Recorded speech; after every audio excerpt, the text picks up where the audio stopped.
अस्सलामुअलैकुम, good morning Lahore. एक हंसती मुस्कुराती सुबह के साथ जनाब मैं हूँ आपकी होस्ट मुनीबा आसिफ और आप देख रहे हैं अपना पसंदीदा प्रोग्राम जागो लाहौर। इस उम्मीद और इस दुआ के साथ कि आप लोग इस वक्त जहाँ कहीं भी होंगे ठीक ठाक होंगे और एक पुरसुकून और मुतमईन जिंदगी भी गुजार रहे होंगे। और जनाब पुरसुकून जिंदगी गुजारने के लिए खुद को रिलैक्स रखना बहुत ज़्यादा ज़रूरी होता है। खुद को मुनासिब वक्त देना एक ऐसी आदत है जो आपकी ज़िंदगी को स्मूथ बना देती है। इसलिए हमें कोशिश करनी चाहिए कि अपनी डेली रूटीन में से खुद के लिए थोड़ा सा वक्त निकालें, अपनी ज़िंदगी पर सोच विचार ज़रूर करें, अपनी ज़िंदगी का रिव्यू लाजमी किया करें। और इसके लिए वीकेंड मेरे ख्याल से एक बेहतरीन मौका होता है हमारे पास कि वीकेंड पर हम अपनी फैमिली को भी टाइम दे सकते हैं और दोस्तों को भी ज़रूर टाइम देना चाहिए और कुछ उनकी सुना करें, कुछ अपनी सुनाया करें उनको। और आज एक लाजमी काम आप लोगों ने करना है कि आपने वो काम ये है कि आपने याद करना है कि लास्ट टाइम कब आपने अपने वालिदैन, बहन भाई या दोस्तों को अच्छा या मुनासिब वक्त दिया है। क्योंकि मुनासिब वक्त से मतलब ये नहीं है कि मोबाइल और दूसरे गैजेट्स आप लोगों के हाथ में और आप एक दूसरे के साथ बैठकर बात कर रहे हो। मुनासिब वक्त होता है कि ये सारी चीज़ें आपकी एक साइड पे हो, गैजेट्स, मोबाइल वगैरह, और आप उनकी सुने अच्छे तरीके से कंसंट्रेशन के साथ, तभी आप एक दूसरे के गम खुशी बांट सकते हैं। तो ये आज आपने लाजमी इस चीज़ को सोचना है। बढ़ते हैं अपनी पहली स्टोरी की तरफ और कुछ बात कर लेते हैं इंसानी जिस्म के हवाले से। तो इंसानी जिस्म की तंदुरुस्ती, सेहत व तवानाई, खूबसूरती और नशोनुमा का जो दारोमदार होता है वो हमारी खुराक पर होता है। हम जिस कदर आला, मयारी, मुतवाज़न और ग़िज़ाइयत से भरपूर ग़िज़ा का इंतखाब करेंगे, उसी कदर हमारा जिस्म जो है वो ज़्यादा ताकतवर होगा, तवाना होगा, सेहतमंद होगा और मजबूत भी होगा। लेकिन हम देखते हैं कि नाक़िस और गैर मयारी खुराक का इस्तेमाल कई बीमारियों की वजह भी बन रहा है। ग़िज़ाइयत से भरपूर खुराक की किल्लत पाकिस्तान समेत दुनिया भर में एक अहम मसला जो है वो बनती जा रही है। और आज जब पाकिस्तान समेत दुनिया भर में खुराक का आलमी दिन मनाया जा रहा है तो पाकिस्तान ग्लोबल हंगर इंडेक्स में 94 में नंबर पर है, जहां 20% नौजवान हैं जबकि 45% बच्चे ग़िज़ाई किल्लत का शिकार हैं। अगर ओवरऑल बात की जाए तो आबादी का जो 10% हिस्सा है वो ग़िज़ाई किल्लत का शिकार है। अक़वाम मुत्तहिदा के इदारे बराए खुराक और ज़राअत के ज़ेर एहतमाम हर साल 16 अक्टूबर को आलमी यौम खुराक मनाया जाता है। इस साल का जो थीम है वो है हमारा तर्ज अमल ही हमारा मुस्तकबिल है। मुंतखब किया गया है ये थीम है आज का। तो ग़िज़ाइयत से भरपूर खुराक इंसानी सेहत के लिए कितनी ज़रूरी है, इस पर आज हम बात करेंगे। इस वक्त हमारे साथ मौजूद है अतिया गुल हैं जो न्यूट्रिशनिस्ट हैं। अतिया, मैं आपको खुश आमदीद कहती हूँ जागो लाहौर में। कैसी हैं आप? अल्हम्दुलिल्लाह, आप ठीक हैं? मैं भी बिल्कुल ठीक ठाक। अतिया, पहले तो हमें बताइए कि सेहत बरकरार रखने के लिए हमारी खुराक में या हमारे रोज़ाना जो हम लोग डाइट ले रहे होते हैं उसमें कौन कौन से अज्जा का होना बहुत ज़्यादा ज़रूरी है? आपका टॉपिक बहुत मज़े का है जिसमें आज आप बात कर रहे हैं कि हमारा जो मुस्तकबिल है वो रिलेटेड है कि वट एवर वी ईट, क्योंकि आपकी बॉडी जो है वो एक्चुअली मेन जो आपकी सेहत है वो आपकी सारा एसेट है कि आप लाइफ कैसे गुजारें। अब आप जब खुराक की बात करते हैं तो मेरे ख्याल में खुराक वो चीज़ है जो आपके जिस्म का ईंधन है। ठीक है। ईंधन जितना अच्छा होगा, जिसमें तमाम वो अज्जा होंगे जो आपको मुतवाज़न और हेल्दी रखने के लिए ज़रूरी हैं, उसमें आप प्रोटीन्स कह लें, कार्बोहाइड्रेट्स कह लें, लिपिड्स कह लें, फैट्स कह लें, हम सिर्फ इसको गिनते हैं। लेकिन इसके साथ साथ क्योंकि अब पेंडेमिक से हम गुजरे हैं तो अब हमें जिंक, मैग्नीशियम, कैल्शियम, पोटाशियम अब इक्वली ये इंपॉर्टेंट हो गए हैं। अच्छा। पहले आज तक जितनी भी डाइट पे बात होती रही वो यही, जी आप कार्ब्स हटा दें, प्रोटीन ऐड कर लें, लिपिड्स को कम कर दें, जी हेल्दी लिपिड्स को ऐड कर लें। नहीं, अब क्योंकि आपकी बॉडी ने फाइट करना है, डेंगू भी आ रहा है, ठीक है, और आपका कोविड अभी गुजरा है, तो वो न्यूट्रिएंट जो हमें सिर्फ बेसिक एक प्लेट से नहीं मिलते आपको ऐड करने पड़ेंगे। तो जो टॉपिक आज का है उसमें हर एज वाइज डिफरेंट न्यूट्रिएंट है, ठीक है। आपको पता है मैं वैक्सीनेशंस बच्चों को भी हो रही है। डेफिनेटली जब आप एक dead form of RNA indulge कर रहे हैं बॉडी के अंदर तो बॉडी ने फाइट करना उसके साथ, तो वो एनर्जी जो पहले सिर्फ आपकी तोड़ फोड़ में यूज़ होती थी, आपको डेली कामों में यूज़ होती थी, अब आपको एक एक्स्ट्रा डोज देनी है उसकी। किसके लिए? क्योंकि वो एनर्जी जो आपका जो कोविड से आप लड़े इतना अरसा, जो अभी आपने डेंगू से लड़ना है, उसके लिए एक्स्ट्रा चीज़ देनी है। तो अगर हम ब्रेकफास्ट से शुरू करें, ब्रेकफास्ट में डेफिनेटली आपको पता है कार्बोहाइड्रेट्स जो है वो सबसे ज़्यादा एनर्जी देते हैं, ठीक है। तो डेफिनेटली मॉर्निंग टाइम में आपको एनर्जी सबसे ज़्यादा चाहिए। सवाल ये पैदा होता है, आपने एक बाउल पॉरिज का खा लिया, आपने एक चपाती खा ली, आपने एक अंडा ले लिया और चाय का एक कप या दूध का व्हाटएवर, तो क्या ये पूरे हो गए हमारे न्यूट्रिएंट? नहीं। अब आपने लेकिन अमूमन तो सुबह के टाइम यही हमारा नाश्ता हाँ जी होता है। ऐड करना है ना हमने। हम इसको हटा नहीं रहे हैं, ठीक है, हम इसके साथ ऐड कर रहे हैं, ऐड ऑन कर रहे हैं, ठीक है। अब बच्चा है, बच्चे के लिए आप कभी भी मैं मल्टीविटामिन रेफर नहीं करती, मैं हमेशा कहती हूँ नेचर की तरफ जाएं। आपके पास खजूर है, प्लीज़ अगर आपने अपने बच्चे को आजकल के हालात में फाइटर बनाना है तो आप प्लीज जाते हुए खजूर और बादाम जरूर ऐड करें, ठीक है। ये मैंने आपको ये सुबह नाश्ते में जी बाकी तो आपके वो तो हमने काफ़ी बातें की कार्ब्स पे, प्रोटीन्स पे। अब आज हम थोड़े मिनरल्स पे और वाइटामिन्स पे बात करते हैं जिन्होंने हमें स्ट्रॉन्ग करना है। ठीक है, अब हम बात करते हैं 35 के जो लोग हैं उनको अंजीर ऐड करना है अपनी लाइफ में। मैं बार बार कह रही हूँ सिर्फ अंजीर नहीं, ब्रेकफास्ट आप ले रहे हैं, हाँ। मैं एडिशनल चीजें आपको बता रही हूँ, ठीक।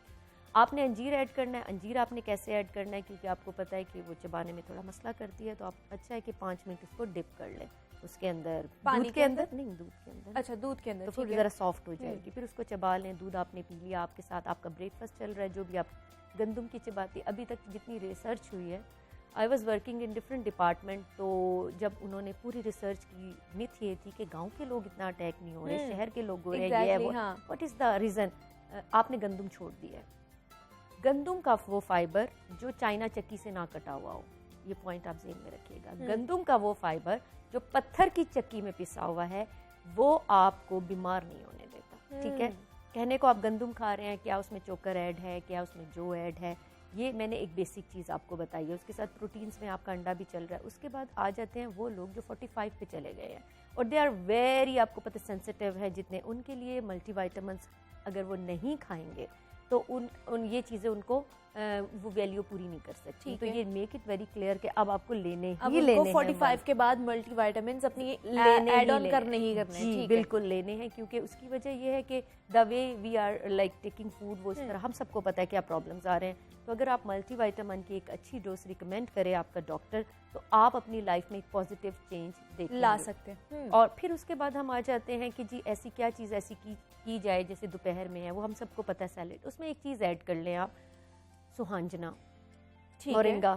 आपने अच्छा, अब मोरिंगा में एक चीज़ बिल्कुल क्लियर कर लें कि जो आप कार्ब्स, प्रोटीन्स, लिपिड्स वगैरह ले रहे हैं, वो आपको वो चीज़ें नहीं दे रहा, ठीक है। इट इज़ नॉट डाइट, ठीक है, इट इज़ अ सप्लीमेंट, ठीक है। अगर कोई बंदा मोरिंगा खा रहा है और वो ये कह रहा है कि आई शुड क्विट, ये छोड़ देता हूँ, ऐसा कुछ भी नहीं है। अच्छा, मोरिंगा हमें क्यों लेना चाहिए? मोरिंगा जो है उस पर जो रिसर्च हुई है, विटामिन के यू नो बेसिक एलिमेंट है हार्ट स्ट्रेंथन का। अब आपका हार्ट और लंग्स इंटरलिंक्ड है। जितनी अभी बीमारियां अटैक कर रही हैं आपके लंग्स पे कर रही हैं, आपका हार्ट, विटामिन के 15% मोरिंगा में हर चीज़ से ज़्यादा है।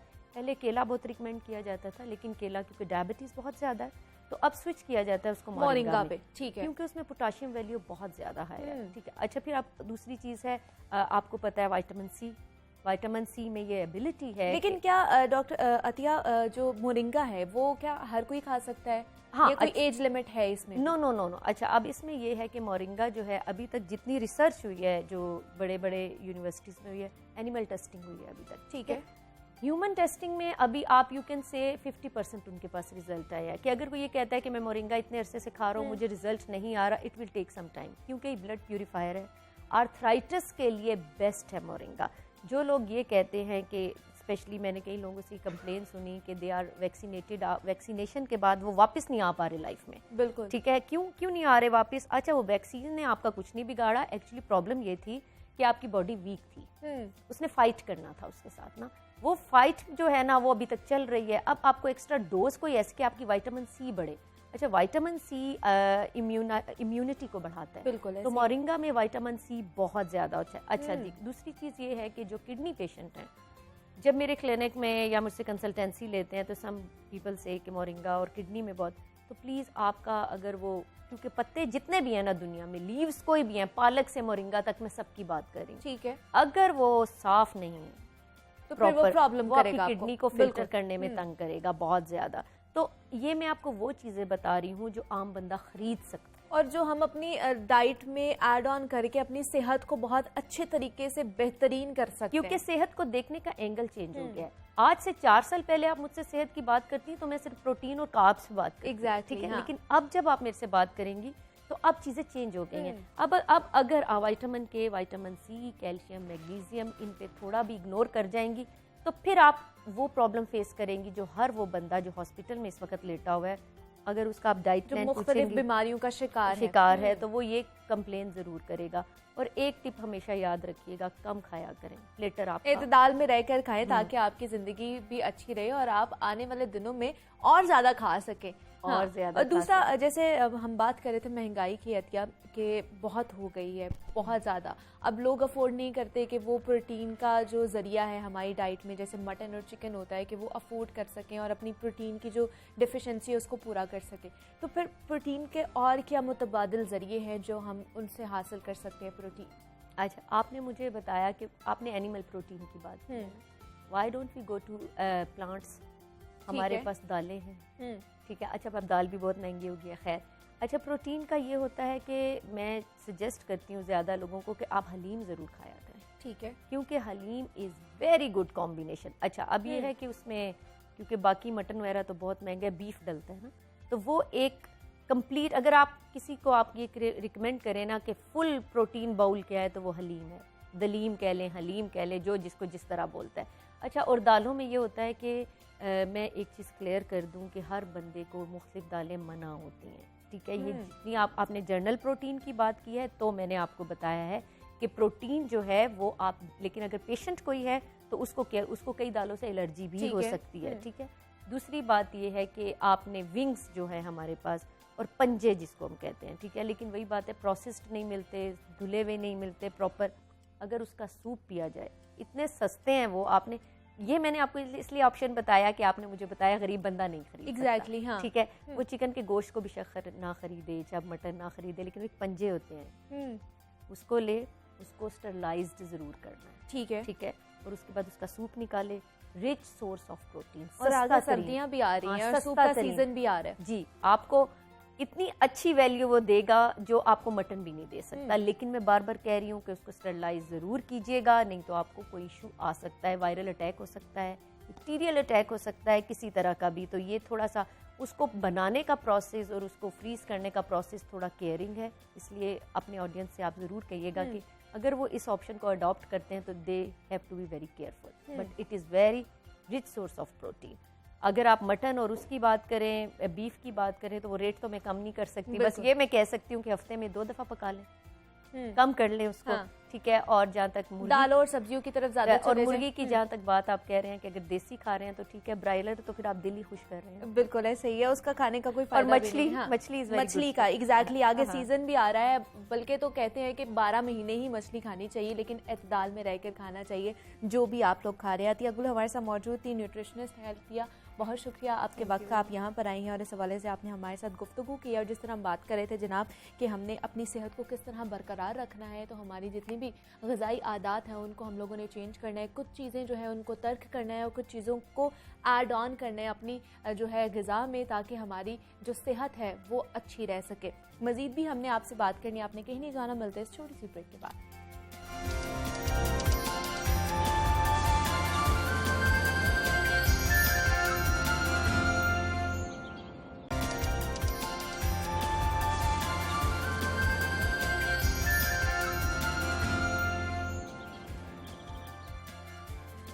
वेलकम बैक टू जागो लाहौर। जनाब, ब्रेक से हम वापस आ चुके हैं और ये हमारा सेगमेंट है सेल्फ केयर के हवाले से, जिसमें हम अपनी अंदरूनी और बैरूनी खूबसूरती बरकरार रखने के हवाले से बात करते हैं और हमारे जो एक्सपर्ट होते हैं वो मज़े मज़े के टिप्स भी हमारे साथ शेयर करते हैं। तो आज हम बात करने जा रहे हैं ब्यूटी ट्रेंड्स के हवाले से, क्योंकि जनाब शादियों का सीज़न जो है वो शुरू हो चुका है और इस टाइम सबके जहन में एक ही सवाल होता है कि शादी ब्याह हो जाए या इस तरह का जो इवेंट है, इसके मौके पर हमने एक तो जाज़िब नज़र आना है, पुरकशिश हम लोग नज़र आए, दूसरों से हम लोगों ने अलग नज़र आना है, कौन से ब्यूटी और मेकअप ट्रेंड्स को हम लोगों ने फॉलो करना है, क्योंकि ऐसी तकरीबात में हम सबकी ख्वाहिश होती है कि हम लोग दूसरों से अलग नज़र आए, लेटेस्ट जो ट्रेंड होते हैं हम लोगों ने उनको फॉलो किया हो, उसके हिसाब से हम लोग तैयार हुए हों। तो इसलिए हमने एक ऐसी मेहमान को मदऊ कर रखा है आज, जो आप लोगों के इन तमाम सारे जो सवालात हैं उनका जवाब देंगी। तो हमारे साथ एक्सपर्ट मौजूद हैं, उनसे जानते हैं कि कौन कौन से जो ब्यूटी ट्रेंड्स इन हैं और कौन कौन से आउट हो चुके हैं, और उनसे कुछ मेकअप और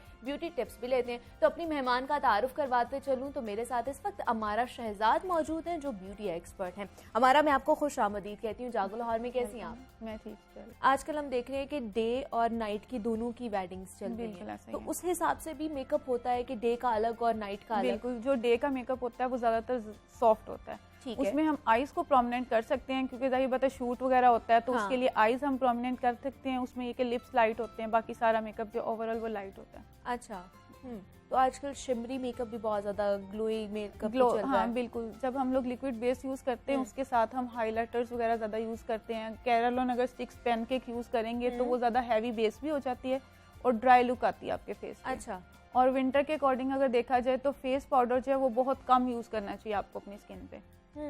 सम टाइम होता है आप हम कम्पैक्ट पाउडर के अंदर जो पफ होता है उसके साथ हम फेस पाउडर टैप करके लगाते हैं। बिल्कुल। मेरे अकॉर्डिंग आपको विंटर्स में ब्रश के साथ फेस पाउडर अप्लाई करना चाहिए फेस पे, ताकि लाइट लाइट सा लगे। जब फेस पाउडर भी बहुत ज्यादा हो जाता है तो आपकी स्किन विंटर में ऑलरेडी ड्राई हो जाती है, वो केकी सा हो जाता है और बड़ी फेक सी लुक आती है। मतलब ये एक नई आहिस्ता आहिस्ता जो है वो टेक्निक्स आती जा रही है कि आपने इस तरह करना है। सम टाइम ऐसे होता है कुछ लोगों की स्किन इतनी ड्राई होती है, मैं तो कहती हूँ उस पर फेस पाउडर बस उसके पास से आपने गुजारना है कि क्लाइंट को फील हो कि फेस पाउडर हमने अप्लाई कर भी दिया है लेकिन लगे भी ना। अच्छा। क्योंकि अगर उनके जैसे 40+ क्लाइंट्स आ जाते हैं कुछ हमारे पास, उनके अगर देखा जाए तो आईज के नीचे थोड़ी थोड़ी लाइंस आ रही होती हैं, तो अगर हम उनके फेस पाउडर पफ के साथ लगाएंगे उनकी लाइंस जो होंगी और ज्यादा प्रोमिनेंट हो जाएगी। तो ब्रश के साथ ही फेस पाउडर हल्का हल्का सा लगाना चाहिए। लेकिन आप क्या टिप्स देंगे, मतलब इतना हम लोग मेकअप करते हैं, बहुत से लोग जो डेली रूटीन में भी मेकअप करते हैं, ऑफिस भी जाना होता है, या अगर हम बात करें तो शादी ब्याह पे अगर मेकअप कर तो रहे हैं, लेकिन जब उसको उतारना है तो फिर हम लोग क्या करें? क्या हमारी रूटीन होनी चाहिए उस हवाले से? आपको अपनी स्किन के अकॉर्डिंग जो है वो मेकअप रिमूवर यूज करना चाहिए। अगर आपकी स्किन ऑयली में है तो आप डर्मालोजिका का प्री क्लेंस जो है वो यूज कर सकती हैं। स्पेशल क्लींजिंग जेल आप यूज कर सकते हैं अगर आपकी ऑयली स्किन है, एक्नी स्किन है, ठीक है, वो बेस्ट रहेगा। एक तो आपकी एक्नी उससे जो है वो ज्यादा नहीं होगी, और दूसरी बात ये कि आपकी स्किन उससे रिलैक्स हो जाएगी, जितना भी मेकअप होगा वो नीट हो जाएगा। अगर आपकी ड्राई स्किन है तो फिर आप प्री क्लिंजर यूज कर सकते हैं। प्री क्लिंजर बेस्ट है ड्राई स्किन के लिए, वो आम रूटीन में भी आप यूज कर सकते हैं। वो एज अ मेकअप रिमूवर भी है, एज अ क्लिंजर भी है, आपकी स्किन को काफी स्मूथ करता है, काफी स्मूथ करता है। तो अगर आप डेली बेस पे मेकअप करती हैं तो कोई साइड इफेक्ट नहीं है। बस मेकअप अच्छा होना चाहिए, मेकअप की क्वालिटी होनी चाहिए। ये नहीं कि अब आप लोकल कोई भी फाउंडेशन लगा रहे हैं तो आपकी जी हमारी स्किन खराब होगी, वो ऐसे तो नहीं फिर। एग्जैक्टली मतलब आप किसी अनप्रोफेशनल लोगों के पास भी जाते हैं, वहाँ पर भी सही प्रोडक्ट्स जो है वो यूज़ नहीं होती, तो उसकी वजह से आपकी स्किन जो है वो ख़राब भी हो सकती है। तो आप कब से हमारा इस फील्ड में है, कब से सैलून का काम कर रहे हैं? मुझे तकरीबन 17 ईयर्स हो गए। 17 साल से आप इस चीज़ पे हैं, और कोई कॉम्प्रोमाइज़ नहीं होता कि क्लाइंट के साथ ऐसा कुछ ना हो? और मुझे बल्कि जो क्लाइंट ऐसा हो जो सेटिस्फाइड ना हो रहा हो, उसको सेटिस्फाइड करके मुझे ज़्यादा खुशी मिलती है। मैं कहती हूँ समटाइम ऐसे होता है ना, कोई क्लाइंट कहता है कि जी मैं यहाँ से करवाऊँ मेकअप या ना करवाऊँ, या मैं कहीं और चले जाऊँ, तो मैं उस क्लाइंट को सेटिस्फाइड करके मुझे ज़्यादा खुशी होती है पर्सनली तौर पर। बिल्कुल। लेकिन ये कितना बड़ा चैलेंज होता है आपके लिए? बिल्कुल, ये चैलेंज होता है। अगर ये चैलेंज अचीव कर लें तो फिर खुशी की कोई इंतहा नहीं होती है। ये मेकअप की तो हमने हमारा बात कर ली है। अगर हम बालों की बात करें तो बालों में आजकल क्या हेयर स्टाइल्स चल रहे हैं अगर वेडिंग के हिसाब से देखा जाए तो? अगर आपकी ये मेरी बात सुने, सबसे पहले तो आप ब्राइड के फेस पे डिपेंड करता है ना कि आपके फेस पे क्या सूट कर रहा है। अगर आपका हेल्दी फेस है तो उसके ऊपर आप चिपकी लुक बना देंगे हेयर डू, तो वो तो बिल्कुल अच्छा नहीं लगेगा। उसके लिए हमें थोड़ा बालों को वॉल्यूम देना पड़ेगा, ताकि उसका ब्राइड का जो फेस है वो आपको छोटा लगे। और अगर आपका फेस आपका छोटा है तो फिर उसके अकॉर्डिंग आप उसकी चिपकी लुक भी कर सकती हैं। अगर आपकी ज्वेलरी हैवी है तो ये डिपेंड करता है सारा कि ब्राइड के फेस पे सूट क्या कर रहा है, ब्राइड के फेस पे सूट क्या कर रहा है। लेकिन बहुत से लोग आजकल पीछे जूड़ा चल रहा है, चिपका हुआ फेस, आगे से बिल्कुल चिपके हुए बाल हैं, वो कौन से लोगों को बनाना चाहिए ज्यादातर? जिनका ज्यादातर छोटा फेस होता है। अच्छा, बड़े फेस वालों को नहीं बनाना चाहिए। बड़े जो फेस है उनको नहीं करना चाहिए। लेकिन अगर ट्रीटमेंट्स की बात करें तो क्या क्या ट्रीटमेंट्स हैं? कलर आजकल क्या चल रहे हैं बालों के हवाले से? कलर्स में अगर देखा जाए तो मैं 90% क्लाइंट्स को यही रिकमेंड करती हूँ कि वो प्री लाइटनिंग बिल्कुल ना करवाएं। कट डाउन जो होता है उससे आपके हेयर जो है वो ड्राई हो जाते हैं। उसके बाद आप जितनी भी केयर कर लो वो बाल आपके ड्राई ही रहते हैं। ठीक है, ऑयली हेयर जिनके होते हैं, सिल्की हेयर होते हैं ना, ऑयली हेयर, वो लोग अगर कट डाउन या प्री लाइटनिंग कराते हैं उनके बालों में इतने साइड इफेक्ट नहीं होते। अच्छा, कट डाउन, ठीक है। लेकिन जिनके ड्राई हेयर होते हैं उनको तो बिल्कुल भी कट डाउन नहीं करवाना चाहिए। और मैं 90% क्लाइंट्स का विदाउट कट डाउन कलर करती हूँ। ठीक है, ठीक है। कलर मिक्सिंग्स होती हैं, आप उसके साथ जैसे आजकल डाई में लिफ्टिंग कलर्स आ गए हुए हैं, तो मेरे ख्याल में आपको लिफ्टिंग कलर्स के साथ ही बालों को लिफ्ट करना चाहिए, ना कि आप लोगों को पहले कट डाउन करके फिर ऊपर कलर अप्लाई करना चाहिए। ठीक है, लेकिन कलर आजकल मतलब ज्यादा ब्राउन में जा रहे हैं, ब्लैक में जा रहे हैं, किस में जा रहे हैं? ऐश ब्लॉन्ड में, स्मोक ग्रे कलर में चलते तो हैं, लेकिन वो कलर बहुत जल्दी फेड हो जाते हैं। अच्छा, जो फैशन कलर्स भी आजकल जो चल रहे हैं, हाँ, फैशन कलर में कैरामल ब्राउन चल रहा है, ऐश ब्लॉन्ड चल रहा है, इस तरह के कलर्स चल रहे हैं। लेकिन ये ख्याल रखना है कि हमने अपने बालों का हाँ, बालों को प्री लाइटनिंग नहीं करवानी। ठीक है। और दूसरा ये आप डिपेंड करता है कि आप पे सूट क्या कर रहा है। अब जिनका मीडियम कम्प्लेक्शन होता है, अगर वो ब्राउन्स में चल जाते हैं वो और डल लगते हैं। अच्छा, तो जो मीडियम कम्प्लेक्शन वाले लोग हैं उन लोगों को चाहिए कि वो हाइलाइट्स की तरफ जाएं। ठीक है, क्योंकि हाइलाइट्स से उनके फेस पे ग्लो आ जाता है। एक हाइलाइट्स भी होती है हमारा और एक लो लाइट्स भी होती हैं। इन दोनों में क्या फर्क है? हाइलाइट्स जो होती हैं वो थोड़ी ज्यादा प्रोमिनेंट होती हैं, ब्राइट कलर्स में जाते हैं। जो लो लाइट्स होती हैं वो डिम होती हैं, वो कलर मैच होता है, मतलब कि 2 लेवल्स का डिफरेंस होता है आपकी बेस से। वो मर्ज लुक में आती हैं, उसे आप कलर ब्लेंडिंग भी बोल सकते हैं, बेबी लाइट्स भी बोल सकते हैं। लेकिन आने वाले दिनों में अब अगर ज़्यादातर लोगों ने अब ये चेंज करवाना है क्योंकि मौसम चेंज हो रहा है, बालों का कलर चेंज कराएंगे, तो उनको क्या ज़्यादा रेकमेंड करेंगे आप? 1 टोन में जाएं या स्ट्रीक्स या फिर ये जो हाइलाइट्स करवा लें? विंटर में ज़्यादातर लोग ब्राइट लुक में जाते हैं। ठीक है, ठीक है। समर में जब आते हैं तो वो फिर थोड़ा सा डल में चले जाते हैं, 1 कलर करवा लेते हैं। विंटर में शादियां भी जैसे अब आजकल स्टार्ट हो रही हैं, तो हर कोई कहेगा कि मेकअप करवाना है तो ज़रा हाईलाइट हुई हो ताकि थोड़ी प्रोमिनेंट लुक आए। ठीक है, तो विंटर्स में जो है लाइट कलर में जाना चाहिए। हमारा शहजाद हमारे साथ मौजूद थी, ब्यूटी एक्सपर्ट हैं। हमारा बहुत शुक्रिया आपके वक्त का, आप यहाँ पर आई हैं और हमारे साथ जिस तरह हम बात कर रहे थे कि जनाब शादियों का सीज़न जो है वो शुरू हो चुका है और उसके हवाले से कौन कौन से ट्रेंड्स जो हैं वो इन हैं और कौन कौन से आउट हो चुके हैं, तो आप लोगों ने भी ये गुफ्तगू सुनी है। उम्मीद करती हूँ कि जनाब आपके लिए भी ये फ़ायदेमंद साबित हुई होगी और आप लोग भी आने वाले इवेंट के हवाले से इसके लिए तैयार होंगे। तो मज़ीद भी आपसे बात करनी है, वक्त एक छोटी सी ब्रेक का, मिलते इस ब्रेक के बाद।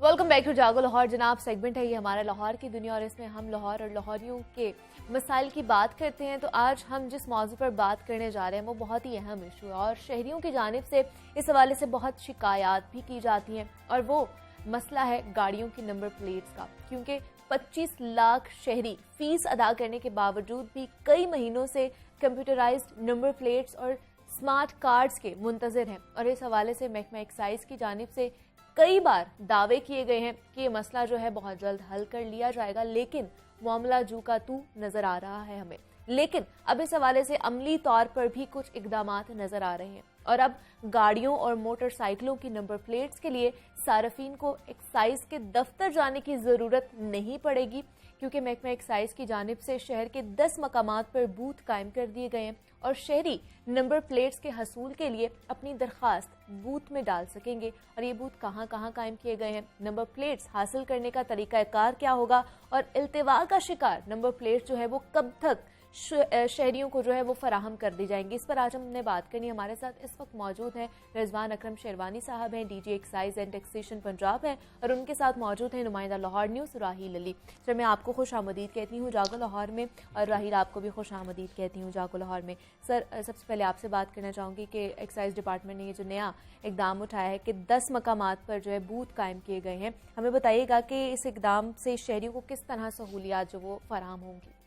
एक तो ये कि जैसे आपने अपने इंट्रोडक्शन में बताया कि बहुत सारे लोगों की नंबर प्लेट्स और स्मार्ट कार्ड जो है वो लोगों को डिलीवर नहीं हो सके, तो ये दरमियान में काफ़ी देर बैकलॉग रहा और कोविड की भी सिचुएशन थी, कोई प्रोडक्शन के मसाइल थे, तो इसमें कोई शक नहीं है कि हमारे पास बहुत सारी नंबर प्लेट्स और कार्ड जो थे उसका बैकलॉग इकट्ठा हो गया था।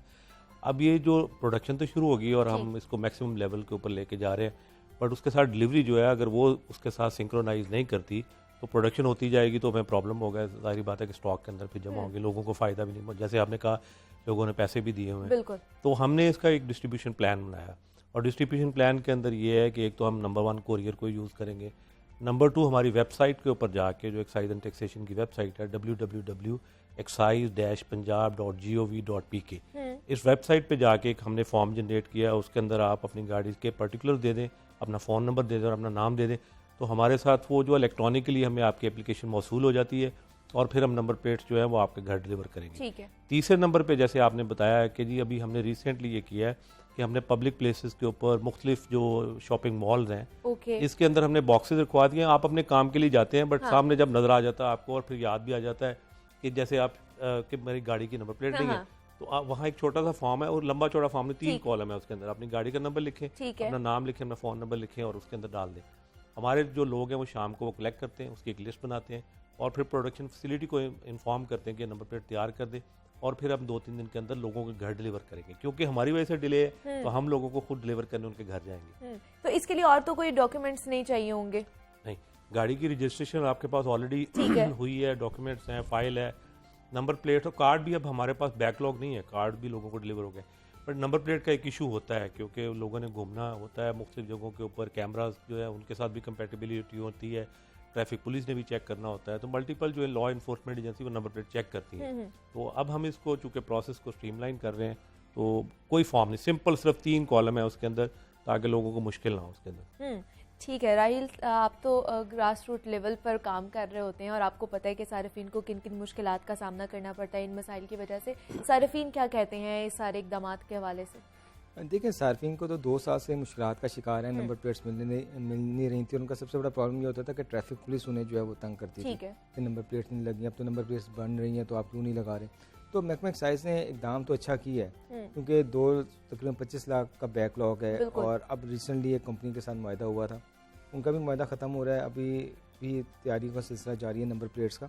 तो अब महकमा एक्साइज की जानिब से ये किया गया है कि जो पहले एक कोरियर कंपनी थी, निजी कोरियर कंपनी थी जिसके थ्रू ये सार्फिन के घरों में जो है वो डिलीवर करवाते थे आपकी नंबर प्लेट्स भी, किताब भी और दीगर दस्तावेज़ात भी, उससे क्योंकि शिकायत लोगों को ये थी कि वो कोरियर कंपनी जो है वो बर वक्त चीज़ें जो है वो नहीं पहुंचाती थी, जिसका इल्ज़ाम भी एक्साइज के ऊपर ही आता था कि एक्साइज जो है वो डिलीवर नहीं कर पा रहा। एक्साइज के दफातर में जाएँ तो बड़ी चीज़ें तैयार रखी होती थी लेकिन डिलीवरी का इशू, जिस तरह रिजवान अकरम शेरवानी साहब ने कहा कि वो सबसे बड़ा इशू इनको आ रहा था। और अब क्योंकि ये आगे इस पर भी फर्दर एक प्रोसीजर कर रहे हैं, शेरवानी साहब आपको बताएंगे कि अब नया एक मुआहदा भी करें, लेकिन ये एक अच्छा इकदाम है। लोगों को भी चाहिए कि अब तवज्जो दें इसके कि बूथ लगे हुए हैं, वेबसाइट है, जिसको चाहिए वो अपनी नंबर प्लेट जो है वो बनवा सकता है ईजिली।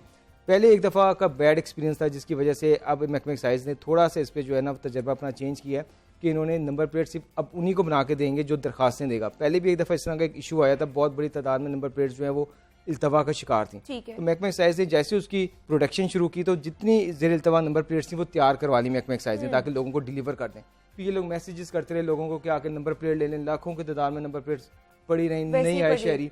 तो एक तो रेवेन्यू का नुकसान हुआ, महकमा एक्साइज की इतनी बड़ी एक्सरसाइज जो थी वो ज़ाया हुई। अब महकमा एक्साइज ने ये फैसला किया कि नंबर प्लेट जितनी भी इल्तवा के शिकार हैं तमाम लोगों को दी जाएंगी, लेकिन वो एक दफ़ा आके बता दें कि हाँ जी उनको नंबर प्लेट्स चाहिए, क्योंकि बहुत से लोग अपनी गाड़ियाँ बेच चुके होते हैं, सेल कर चुके होते हैं, तो वो तवज्जो नहीं देते नंबर प्लेट्स के हसूल के लिए। तो रेवेन्यू का एक बहुत बड़ा शॉर्ट फॉल जो है वो महकमा एक्साइज को फिर उसका नुकसान का करना पड़ता है। तो ये एक अच्छा इकदाम है कि आपकी वेबसाइट पे भी हैं, आपके बूथ भी लगे हुए हैं, शहरी जाएँ अपनी एप्लीकेशन दें और 2 या 3 दिन बाद उनको नंबर प्लेट्स दे दी जाएगी। अच्छा एक इकदाम उठाया गया है। और रिजवान साहब, जैसे राहील ने भी बताया कि डिलीवरी का मसला आता था, उस हवाले से क्या मुआहिदा कर रहे हैं आप? हाँ जी, जैसे राहील ने बताया, क्योंकि राहील का भी नॉलेज उतना ही एक्साइज के बारे में जितना हमारा है, तो इनको पता है कि वहाँ काफ़ी सारी जो नंबर प्लेट्स जो जमा होंगी थी एक प्रोडक्शन में। ये बिल्कुल ठीक है, हमने उसी एक्सपीरियंस के बेस पे ये कहा कि बजाय इसके कि हम बना के एक दफ़ा बेशुमार नंबर प्लेट रख लें और फिर उसमें से ढूंढते रहें, तो जैसे जैसे रिक्वेस्ट आती जाएगी एक तो वो हम दे देंगे, दूसरी जो आजकल जो गाड़ियाँ रजिस्टर हो रही हैं उनको तो हम वैसे ही दे रहे हैं। उनको तो यानी एक है जो बैकलॉग है और एक वो जो आजकल लोग रजिस्ट्रेशन करवाते हैं, जो आजकल रजिस्ट्रेशन उनको 100% मिल रही है। जो बैकलॉग है हम वो बैकवर्ड चल रहे हैं और वो अभी हम रिक्वेस्ट बेस के ऊपर कर रहे हैं ताकि ये हमारे पास जो डंप ना हो और लोगों की नंबर प्लेट मिसप्लेस ना हो। दूसरा जो इन्होंने बताया वो ये है कि हम डिलीवरी के लिए पाकिस्तान पोस्ट ऑफिस के पास जो है हम एक कॉन्ट्रैक्ट कर लिया हमने, और उस कॉन्ट्रैक्ट में 2 इंपॉर्टेंट चीज़ें हैं। एक तो ये कि पोस्ट ऑफिस का नेटवर्क बहुत बड़ा है पाकिस्तान में। इससे पहले जो हमारी कोरियर कंपनी थी वो गांव में नहीं जा सकती, सिर्फ शहरों में तक उनकी सर्विस महदूद थी, ये गांव में भी जाएंगे। तो जो नंबर प्लेट्स और ये कार्ड जो है डिलीवर नहीं होते थे इस वजह से कि ओनर किसी गांव में या शहर से बाहर था तो वो वापस आ जाते थे, तो वो एक तो डिलीवर हो जाएंगे।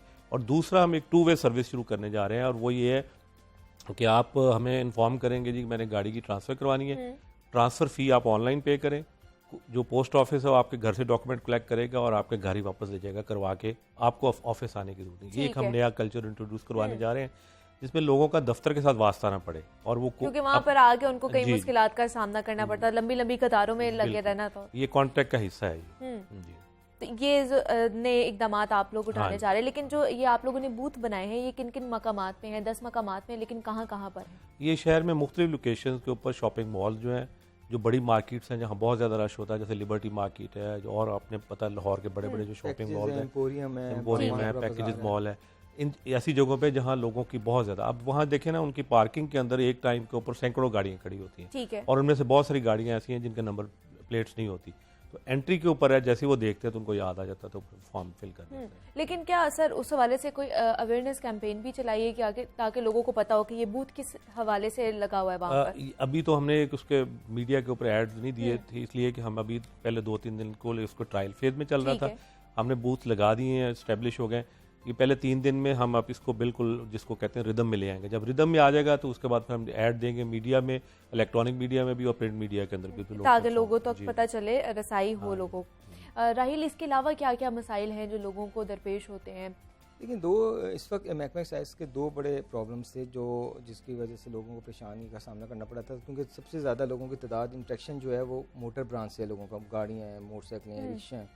तो इसमें जो सबसे बड़ा प्रॉब्लम आ रहा था, एक जो स्मार्ट कार्ड का था वो तकरीबन बैकलॉग ख़त्म हो गया, नंबर प्लेट्स का इशू जो है वो तकरीबन सॉल्व होने के करीब है।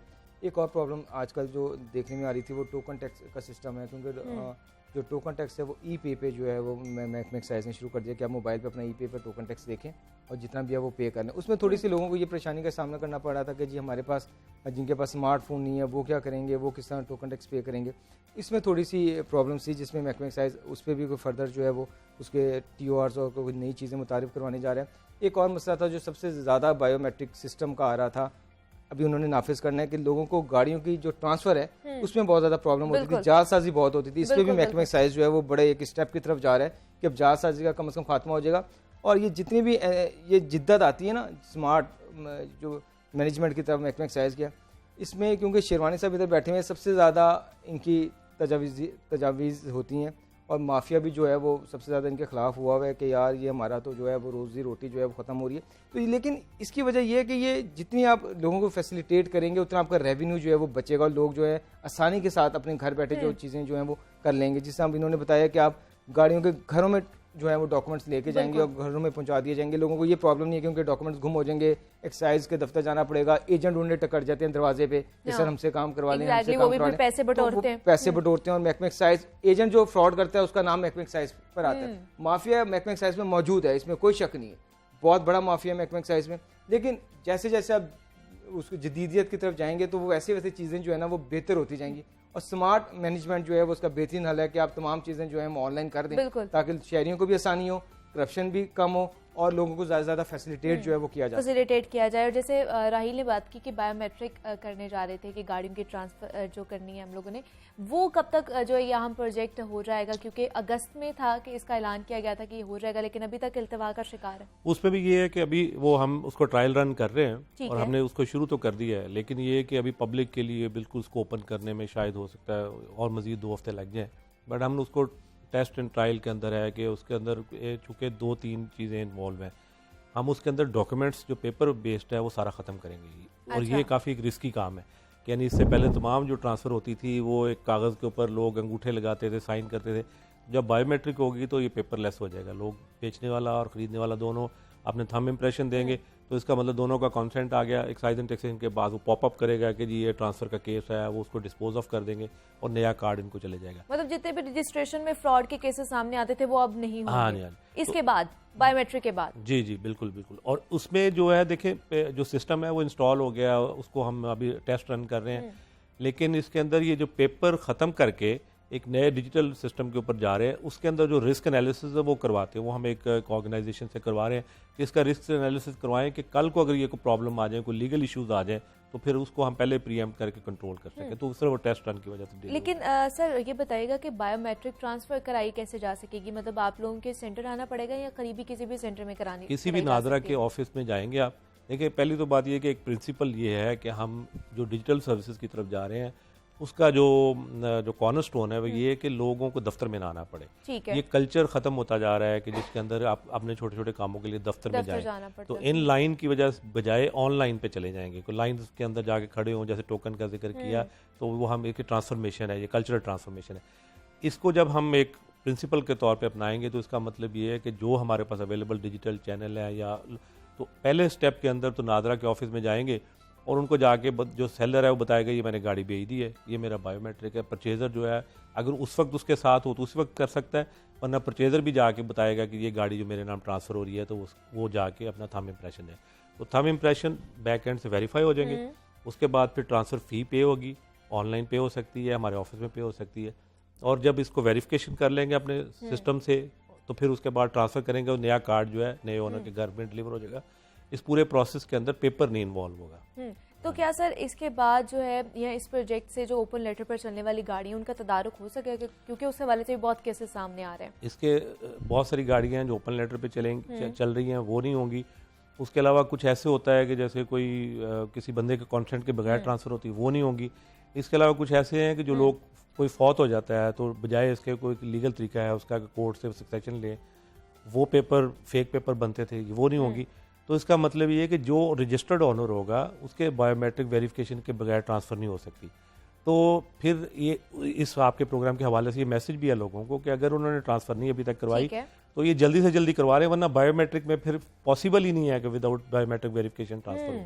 मतलब जल्द से जल्द जो है ये करा लेनी चाहिए। दूसरा, जैसे राहिल बात भी कर रहे थे कि एक माफिया है, टाउट माफिया, भी हम किसी भी इदारे जाते हैं या महकमा टैक्सेशन के इदारे चले जाए तो वहाँ पर भी इस तरह का माफिया मिलता है। उसके तदारुक के लिए, उसको ख़त्म करने के लिए क्या इकदाम उठाए जा रहे हैं? देखिए, हमने इसको बड़ा डिटेल से देखा है कि लोग जो एजेंट के पास क्यों जाते हैं, तो दो बड़ी रीज़न होती है। एक तो लोगों को डॉक्यूमेंटेशन नहीं आती, वो काफ़ी मुश्किल होता है, फॉर्म फिल करने, शनाख्ती कार्ड की कॉपियाँ, अटेस्टेशन।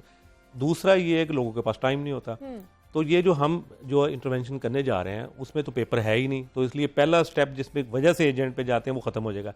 दूसरा स्टेप है जो टाइम इन्वॉल्वमेंट, उसके अंदर जो अभी पहले स्टेप में तो हम नादरा में सेंटर में जाना पड़ेगा, ये थोड़ा सा फिजिकल आपकी, बट फ्यूचर में ये ज़रूर करेंगे। जैसा कि पता आपने नादरा ने ये फैसिलिटी दे दी है कि आप अपने मोबाइल की डिवाइस का जो कैमरा उससे भी कर सकते हैं। अभी मैं ये नहीं कह रहा कि हम फौरी तौर पे कर लेंगे, लेकिन उसका अगला एडवांस स्टेज ये है कि आपको ऑफिस भी नहीं जाना पड़ेगा, तो फिर एजेंट ऑटोमेटिकली एलिमिनेट हो जाता है। मतलब ये सारा जो टाउट भी है ये भी इनको भी खत्म कर दिया जाएगा। ये माफियाज के ऊपर भी एक काबू पाने के हवाले से एक जदीद टेक्नोलॉजी लेकर आ रहे हैं।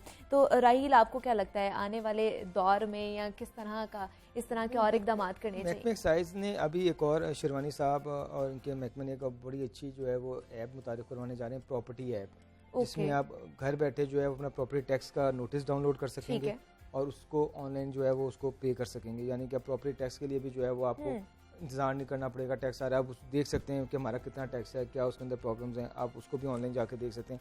दूसरा, शेरवानी साहब ने एक बात की थी कि जो बायोमेट्रिक सिस्टम है उसकी सबसे अच्छी बात यह है कि अगर मैंने बेची है गाड़ी और मैं पाकिस्तान के किसी भी हिस्से में हूँ तो किसी भी हिस्से से बायोमेट्रिक पे निशान लगा के दे सकता हूँ। मेरा आना ज़रूरी नहीं होगा या मेरा किसी मखसूस सेंटर पे जाना ज़रूरी नहीं है।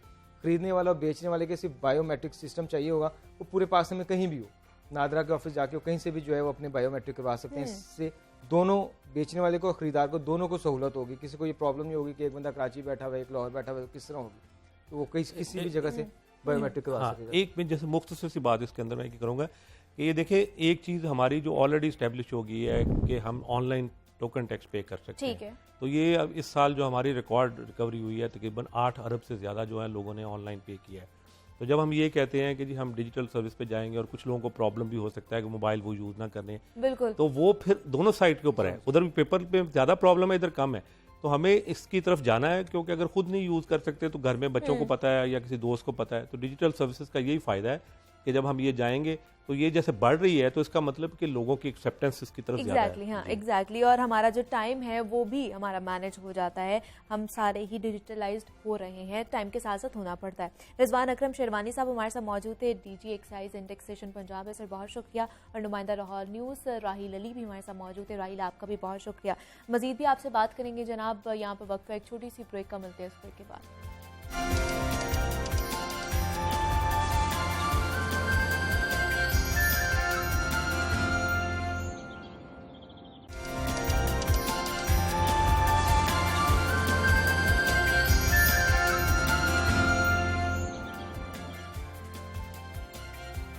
वेलकम बैक टू जागो लाहौर। जनाब, आपको बताएं कि पाकिस्तान के लिए अपना सब कुछ कुर्बान कर देने वाले पहले पाकिस्तानी वज़ीर आज़म नवाबज़ादा लियाकत अली खान का 70वां यौम शहादत आज अकीदत व एहतराम से मनाया जा रहा है। नवाबज़ादा लियाकत अली खान रियासत करनाल के नवाब थे, जिन्होंने अपनी अरबों की जायदाद छोड़कर पाकिस्तान हिजरत की थी और लियाकत अली खान ने अलीगढ़ से 1918 में ग्रेजुएशन मुकम्मल की और 1921 में ऑक्सफोर्ड यूनिवर्सिटी से कानून की डिग्री हासिल की। उन्होंने सन 1923 में अमली तौर पर सियासत के मैदान में कदम रखा और 1936 में मुस्लिम लीग के सेक्रेटरी जनरल मुंतखब हुए। लियाकत अली खान ने कायदे आज़म मोहम्मद अली जिन्ना के करीबी साथी के तौर पर भी काम किया और मुसलमानों के लिए अलहदा वतन के हसूल में शब रोज़ काम किया।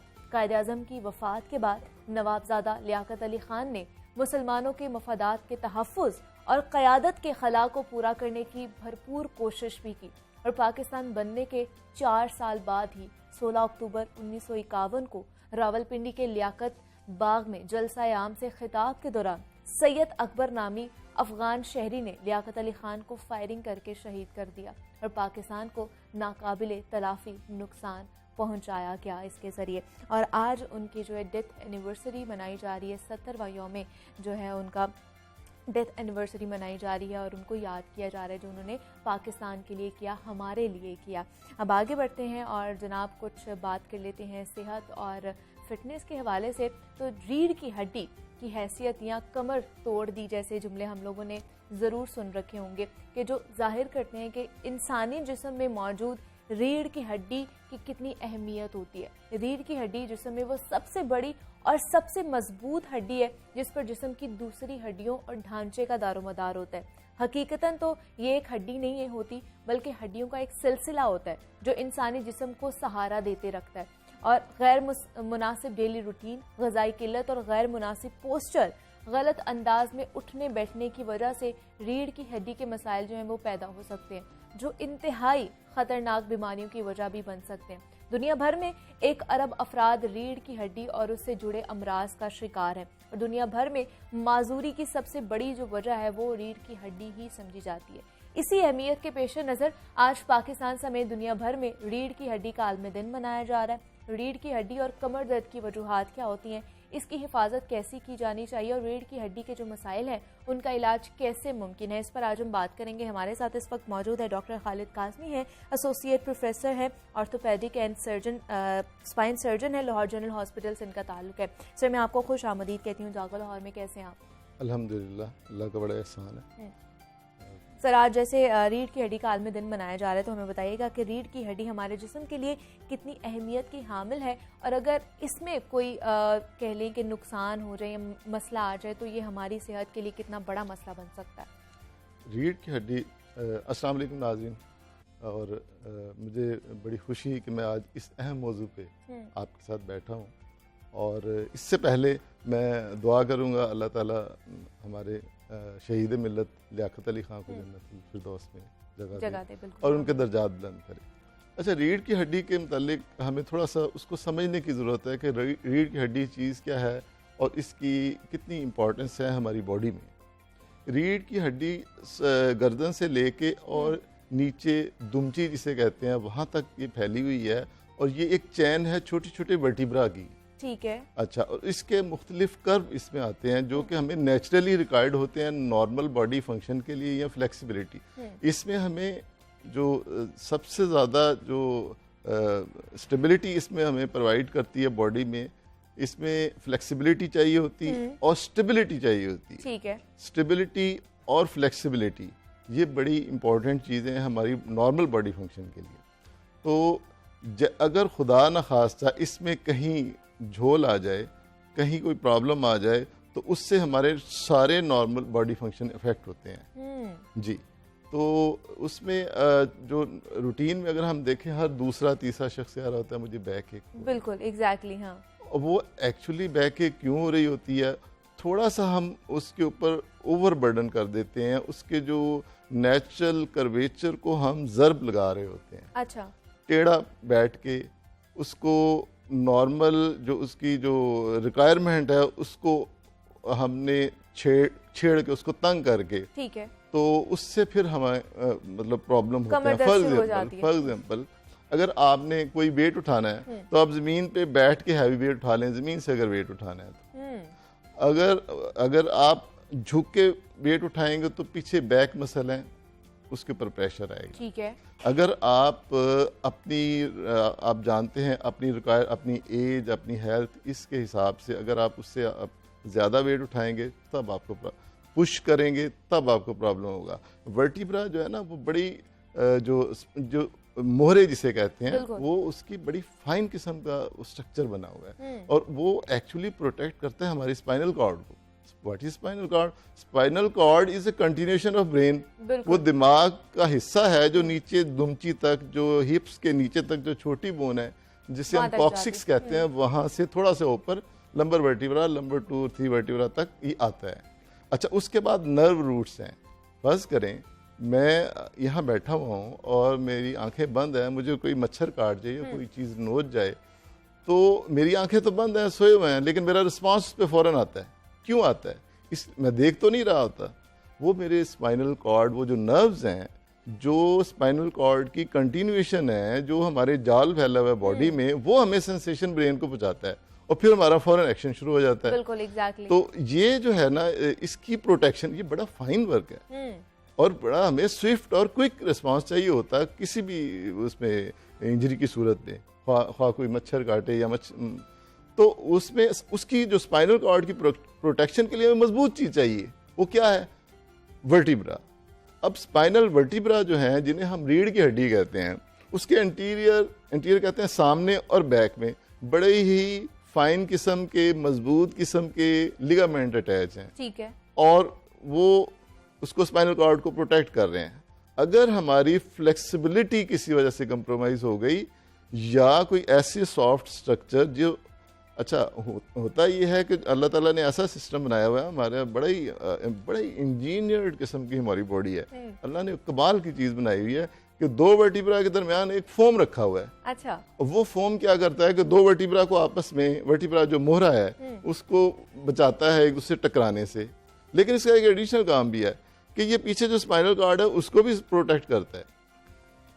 अब होता ये है कि कभी भी हम ऐसा पोस्चर ले लें, एक्स्ट्रा ऑर्डिनरी वेट उठा लें, पुश कर लें, या मोबाइल हमने टेढ़े होकर सोफे में बैठ के देख रहे हैं, या हमने ऐसा लेट के हम टीवी वॉच कर रहे हैं, या ऑकवर्ड पोजीशन में 2 या 3 तकिए रख के हम सो गए हैं गहरी नींद थोड़ी देर के लिए, तो वो जो है ना पोस्चर जो है ना हमारा चेंज हो जाता है और उससे वर्टिब्रा जो है ना वो अफेक्ट करते हैं। कुछ लिगामेंट जो है ना उन पे टेंशन आ जाती है, एक्सेसरी टेंशन। नॉर्मल टेंशन तो अच्छी होती है, एक्सेसरी टेंशन आ जाती है।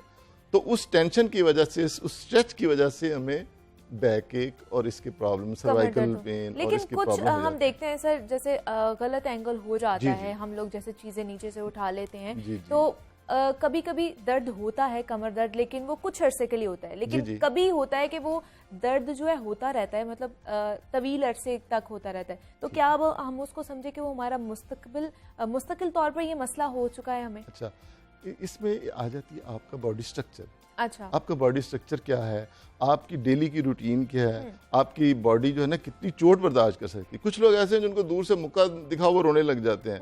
कुछ लोग ऐसे होते हैं कि जिनको 8-10 भी मारे तो उनको पेन फील नहीं होती। बिल्कुल इसी तरह अगर एक फैटी बंदा है, मोटा है, और उसका या थिन एंड लीन और वीक है, इमोबाइल है, ज़्यादा उसकी मतलब मोबिलिटी नहीं है, तो इसका मतलब है कि उसकी स्पाइन कमजोर है, उसको थोड़ा झटका बर्दाश्त नहीं कर सकेगा। मोटा बंदा ज़्यादा वेट नहीं उठा सकेगा, उसका स्ट्रक्चर अगर थोड़ा सा भी स्पाइन टेढ़ी होगी तो उसकी लॉन्ग टाइम के लिए उसका जो है ना बैक एक हो सकती है। फिर उसमें हमारा ये बड़ा वास्ट सब्जेक्ट है। इसमें ऐसा है कि अगर बैक एक फ़र्ज़ करें एक यंग बंदे को है जिसकी डाइट इनटेक प्रॉपर नहीं है, उसकी जो है वर्किंग इन्वायरमेंट इतनी अच्छी नहीं है, तो उसके हो सकता है खुदा न खासा उसे इन्फेक्शन हो जिसकी वजह से बैक एक हो सकता है उसको कोई अल्लाह ना करे कोई ट्यूमर हो जिसकी वजह से ये बैक एक स्टार्ट हो सकती है, या फिर डिस्क प्रोलैप्स। आपने वेट उठाया, आपने एक्सेसरी वेट उठाया, उससे एंगल चेंज हुआ, डिस्क प्रोलैप्स हो गई, उसने स्पाइनल कॉर्ड पे प्रेशर डाल दिया।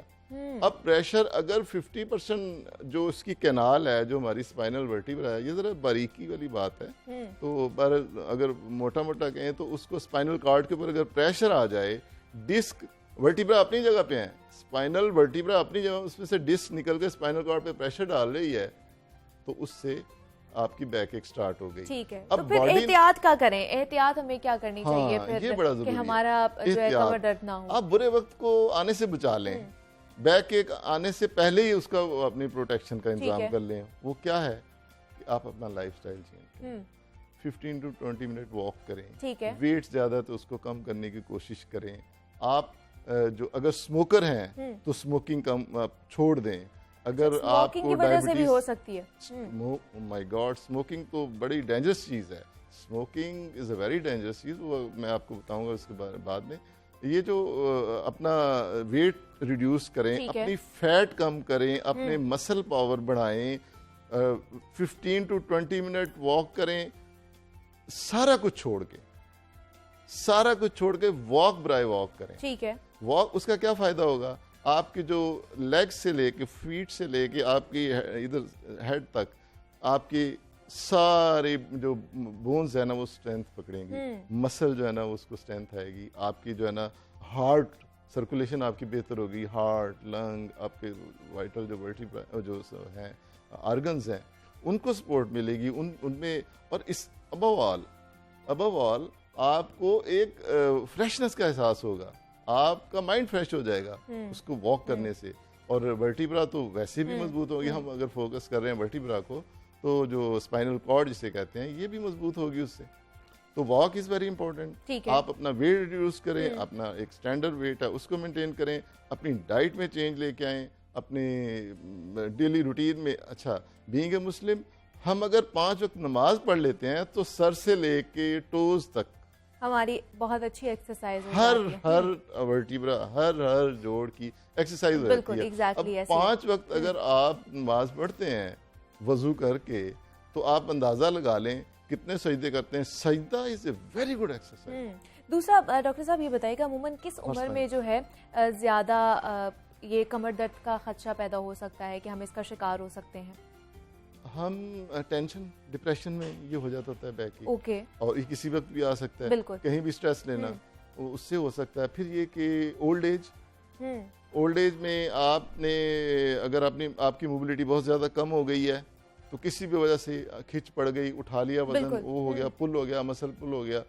और फिर जो हमारे जो बच्चे हैं, ख़ास तौर पे हमारे बच्चे जिनके डिफॉर्मिटीज़ होती हैं, कुछ पाँव की डिफॉर्मिटीज़ होती हैं, स्पाइनल कॉर्ड की डिफॉर्मिटीज़ होती हैं, वर्टिब्रा की डिफॉर्मिटीज़ होती हैं, उससे उनकी जो वॉक है, उनका उठना बैठना, उनका चलना, स्पाइन के जो नेचुरल कर्वेचर है उसको ऑब्लिटेट कर देता है। तो जो हमारा जो नेचुरल कर्वेचर है उसको मेंटेन करना बहुत ज़रूरी है। उसके लिए जो पढ़े लिखे लोग हैं, जो जिनको अभी अल्लाह करे सारे ठीक ठाक ही रहे, अगर किसी को बैक का प्रॉब्लम नहीं शुरू हुआ, अगर हो गया है तब भी अगर माइल्ड मॉडरेट है तो वो स्विमिंग करे। अच्छा। 15 से तकरीबन 30 मिनट स्विमिंग करे अल्टरनेट डे पे इन ए वीक। लेकिन अगर तो जिनका मसला बहुत ज्यादा बढ़ गया है, जिनकी ठीक नहीं हो रही, फिर उनका ऑपरेशन ही होगा एंड पे जाके? ऑपरेशन, देखिए मेरी बात सुनिए, ऑपरेशन का बेनिफिट पेशेंट को होता है। ठीक। तो ऑपरेशन उस सूरत में करते हैं जब हम देखें कि मेडिकल ट्रीटमेंट फेल हो गया है, फिजिकल ट्रीटमेंट फेल हो गया है, फिजियोथेरेपी फेल हो गई, आपका वॉक करना जो है ना वो मुहाल हो चुका है, आप बिल्कुल नहीं बिस्तर से उठ पा रहे, फेल हो गई। तो फिर डेफिनेटली एक अमेरिकन रिसर्च है जिसमें उन्होंने कहा जी 2 हफ्ते तक आप बैक का ट्रीटमेंट करें, अगर वो ठीक हो जाती है तो ठीक है, वरना उसका काज रिमूव करें सर्जिकली। अगर डिस्क है, डिस्क को निकाल दें, ठीक है। अगर वो उसकी नर्व रूट है, जो छोटी छोटी मैंने आपको मिसाल दी, वो किनाल पे उसको प्रेशर आया हुआ है, इन्फ्लेमेशन हुई है, तो उसको आप किनाल को थोड़ा सा ओपन कर दें, खोल दें और एंटी इन्फ्लेम उसको इंजेक्शन वगैरह लगा दें उधर।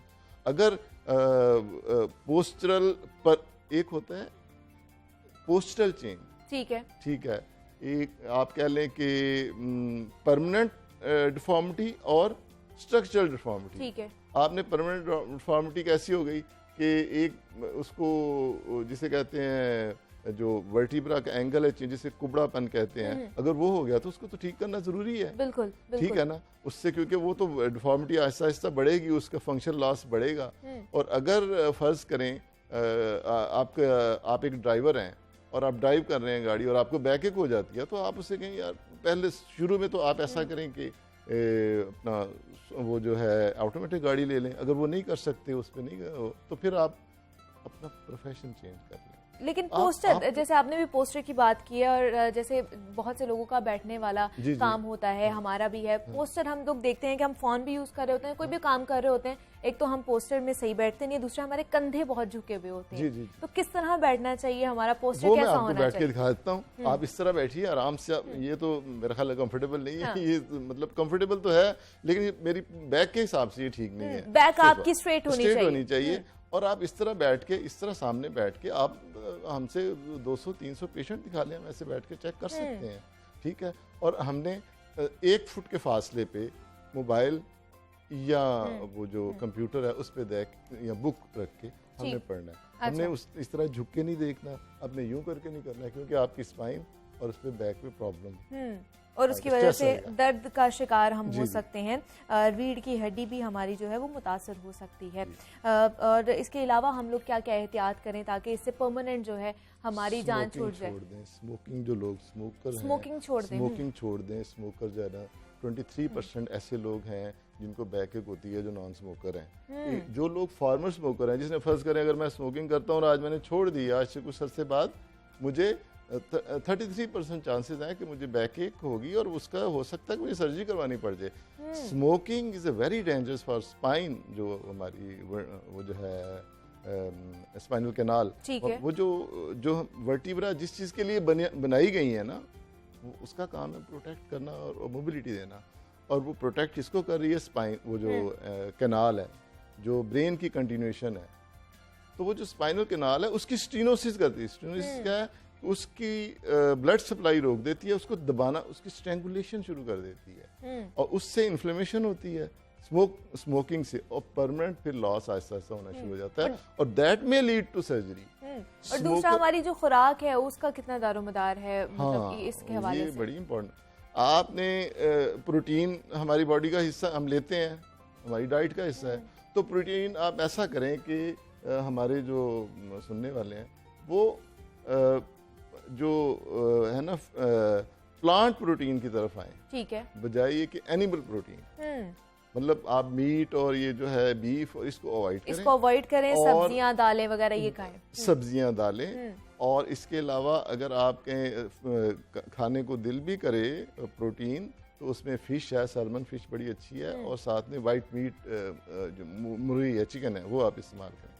और जो सब्जियां हैं वो बड़ी इंपॉर्टेंट हैं। इसमें आप सब्जियां वो यूज़ करें, साथ में हमारे मसाला जाते हैं, दालचीनी बहुत ही अच्छी चीज़ है, हल्दी बड़ी अच्छी चीज़ है स्पाइन के लिए, ओवरऑल बॉडी के लिए बड़ी अच्छी चीज़ है।